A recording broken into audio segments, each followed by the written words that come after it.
Something true for almost everyone reading this is that our everyday lives as children were defined by going to school. We learned new things, manners, and how to live with other people, and we made new friends. Fun, right? However, nowadays, high school has taken on a whole new meaning for teenage students. There are a number of reasons why high school in the United States can be quite harmful for a student's mental health, so we will be covering top 10 reasons school can harmful for mental health. Number 10. Bullying. Just about all of us probably knew at least one kid in school who deserved a good lesson in manners.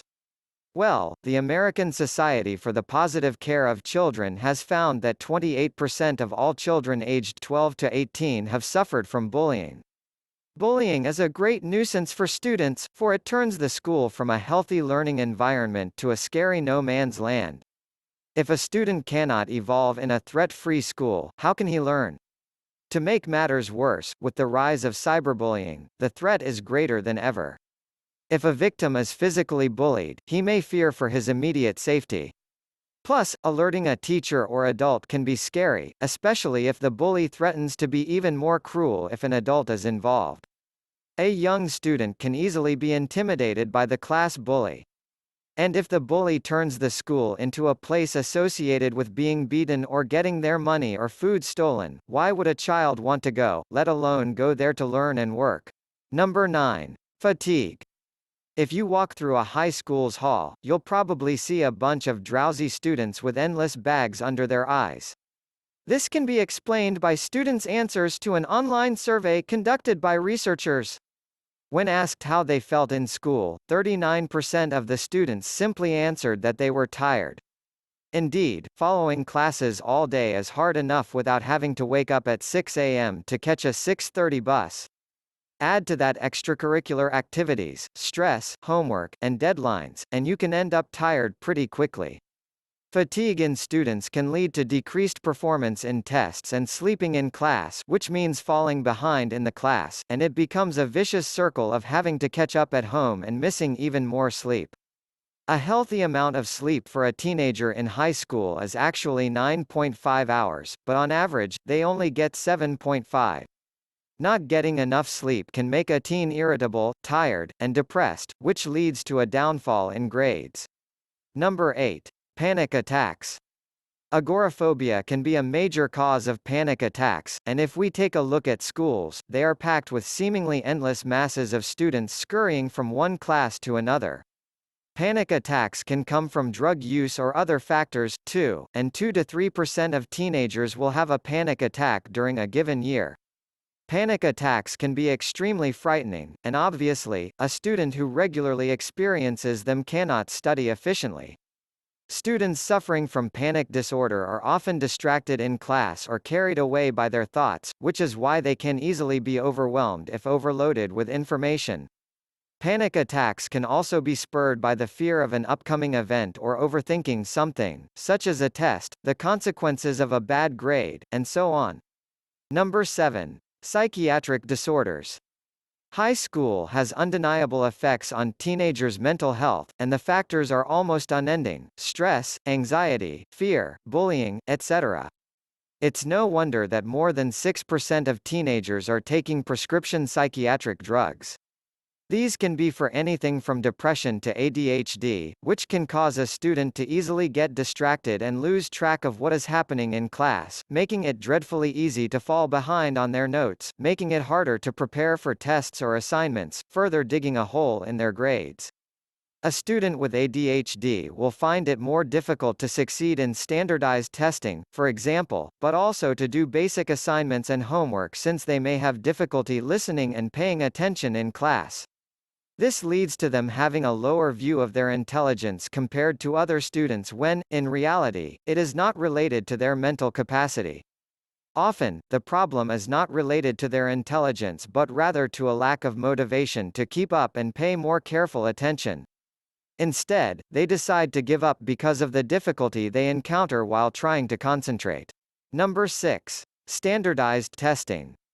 Grades are scary, and school is harder than ever. How better to test students than to put them through a series of stressful tests that may or may not define their future?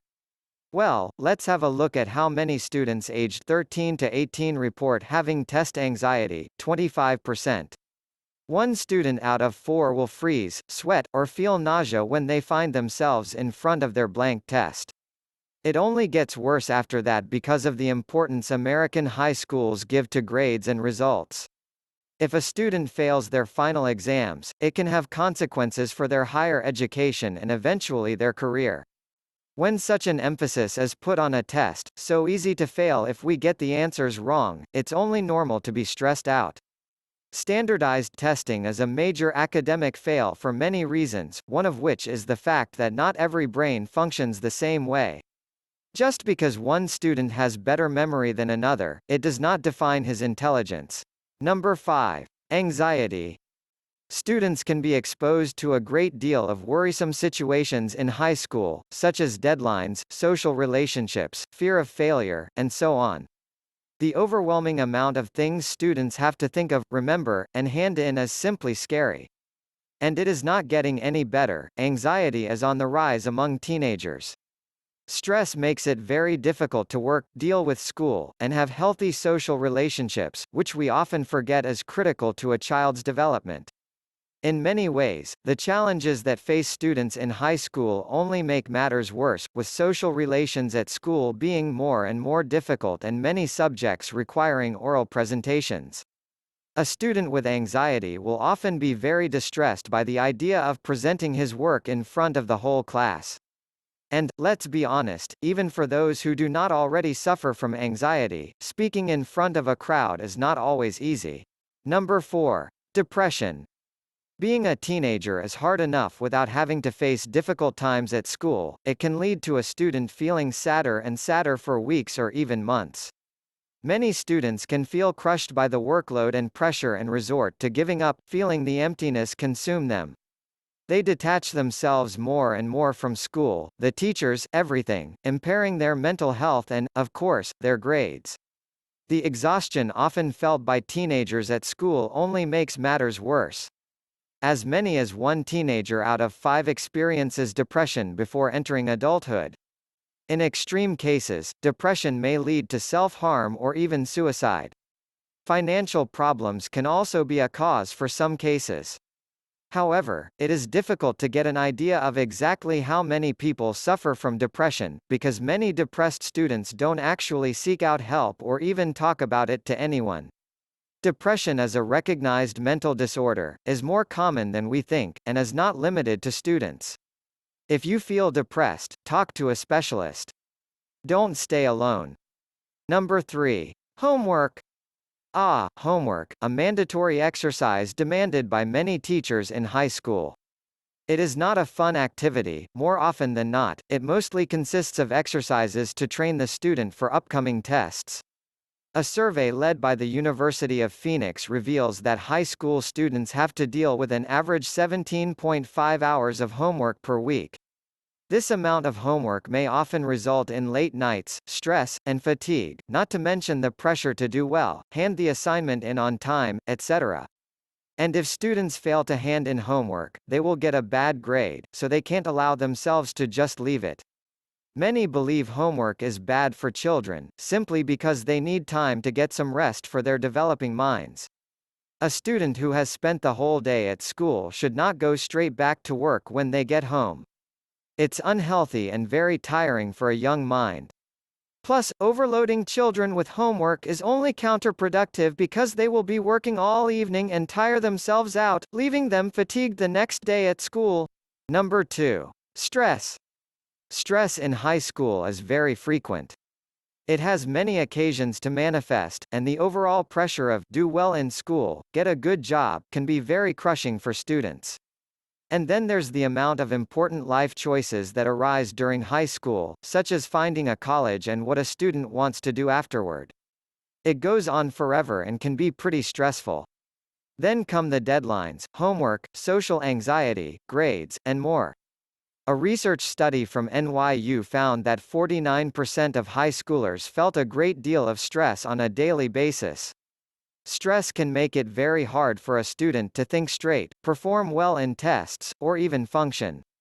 Elite high school students are driven to aim for the most prestigious colleges, putting even more pressure on them to be successful and to get better results and grades. But stress will only make matters worse and wear them out, especially the effects of stress that will follow them throughout adulthood. Number 1. Social integration.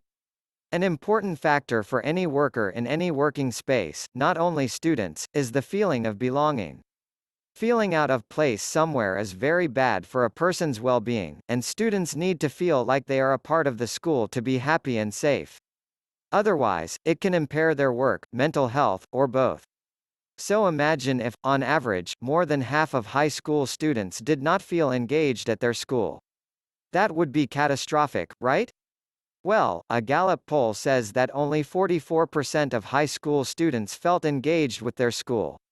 Overall, school is home to many students with mental disorders, and they won't be getting any better unless American high schools change their methods soon. Many countries have succeeded in having a healthy learning environment.